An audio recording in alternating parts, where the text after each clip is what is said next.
അസ്സലാമു അലൈക്കും വറഹ്മത്തുള്ളാഹി തആല വബറകാതുഹു. പ്രിയമുള്ള മുഹിബ്ബീങ്ങളെ, സഹോദരങ്ങളെ, നാം എപ്പോഴും നന്മയിൽ വ്യാപൃതരാകണം. എപ്പോഴാണ് നമ്മുടെ മരണം വരുന്നത് എന്ന് ആർക്കും പ്രവചിക്കാൻ കഴിയുകയില്ല. ആ മരണം വരുന്ന സമയത്ത് നമ്മൾ നിന്നു കൊടുക്കേണ്ടി വരും. ബഹുമാനപ്പെട്ട അംർ ബിനുൽ ആസ് റളിയല്ലാഹു അൻഹു അവിടുന്ന് മരണാസന്നനായി കിടക്കുമ്പോൾ തൻ്റെ മകനോട് പറയുന്ന സംഭവം ചരിത്രത്തിൽ കാണാം.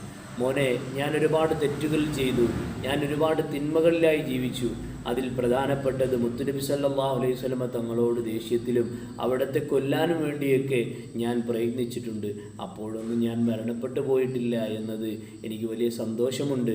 അതേസമയം എൻ്റെ മരണം ഇപ്പോൾ ഞാൻ നബിതങ്ങൾ അംഗീകരിക്കുകയും വിശുദ്ധമായ ദീൻ ഉൾക്കൊണ്ട് ജീവിക്കുകയും നന്മയിലായി മുഴുകുന്ന സമയത്തായതുകൊണ്ട് ഈ മരണം എനിക്ക് സന്തോഷമാണ്. അതുകൊണ്ട് സഹോദരങ്ങളെ, നാം എപ്പോഴാണ് ലോകത്തോട് വിട പറയുന്നതെന്നറിയില്ല. നിരന്തരമായി തിന്മകളിലും മരുതായ്മകളിലും മൂടിക്കഴിയുന്നവർ അതിൽ നിന്ന് പുറത്തു വരണം.